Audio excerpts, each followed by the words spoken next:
Assalamualaikum warahmatullahi wabarakatuh. Perkenalkan, nama saya Wiri Anani dari program studi S1 Ilmu Gizi Universitas Nahdlatul Ulama Nusa Tenggara Barat. Tujuan dibuatnya video ini untuk memenuhi tugas mata kuliah metode penelitian gizi yang diampu oleh Bapak Dosen Imam Saputra Yamin SKM MEPIT. Baiklah, langsung saja. Adapun judul yang akan saya review yakni faktor resiko dan prediktor kesembuhan anemia pada penderita HIV di Indonesia. Dan adapun penulisnya adalah Epi Kurniawati dan Soraya Rahmanisa. Penerbit Fakultas Kedokteran Universitas Lampung Indonesia. Tahun terbitnya adalah 2024, volume 02 nomor 1. Baiklah, langsung saja kita ke rumusan masalahnya.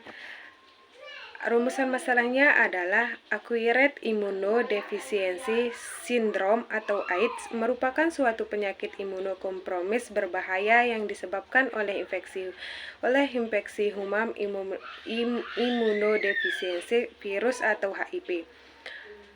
SARS 2011. Menurut data tahun 2013, terdapat 35 juta atau 33,2 sampai dengan 37,2 juta penduduk dunia yang hidup dengan infeksi HIV dan AIDS. Penduduk dunia yang hidup dengan infeksi HIV dan 1,5 juta penduduk atau 1,4 sampai dengan 1,7 juta.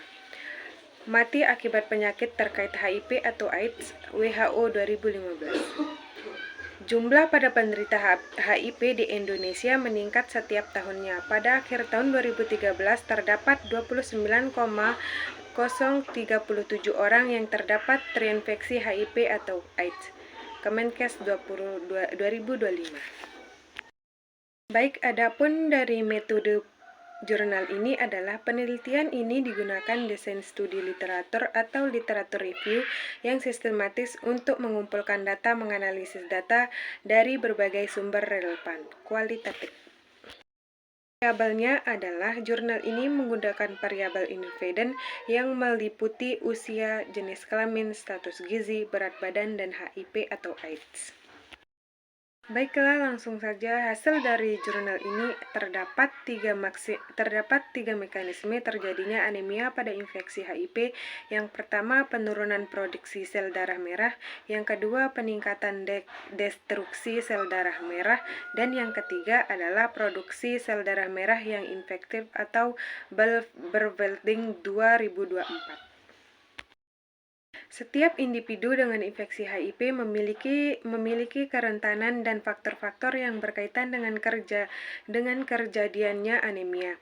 Dan adapun faktor yang berkaitan dengan terjadinya anemia antara lain status imunitas, stadium infeksi atau HIV, malnutrisi, koinfeksi, penggunaan obat alternatifional atau ARV, atau kondisi sosial, ekonomi, dan komorbiditas. Usia yang bertambah juga berhubungan dengan pertambahan angka kejadian anemia pada infeksi HIV.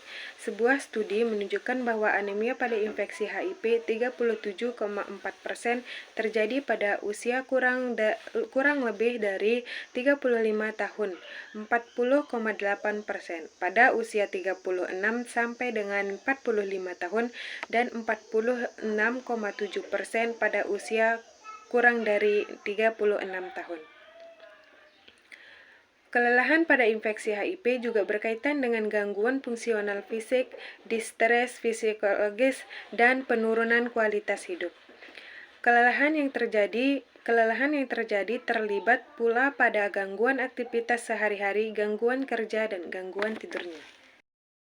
Baiklah, yang terakhir di sini ada kesimpulannya, yang dimana kesimpulannya adalah anemia pada penderita HIV di Indonesia dipengaruhi oleh berbagai faktor risiko seperti status nutrisi yang buruk, tidak patuhnya terhadap ARV dan infeksi opportunistik. Dan adapun tiga mekanisme dasar terjadinya anemia pada infeksi HIV meliputi penurunan eritropoiesis, peningkatan penghancuran eritropoiesis, dan infektivitas eritropoiesis. Faktor risiko anemia yang berkaitan dengan infeksi HIV meliputi jenis kelamin, usia, penggunaan zidofodin, jumlah CD4, dan stadium klinis HIV. Beberapa prediktor kesembuhan anemia pada infeksi HIV adalah stadium klinis 3 dan 4, dan jenis kelamin laki-laki. Baiklah, apabila ada kekurangan kata atau kelebihan, mohon dimaafkan. Wabillahi taufik wal hidayah. Assalamualaikum warahmatullahi wabarakatuh.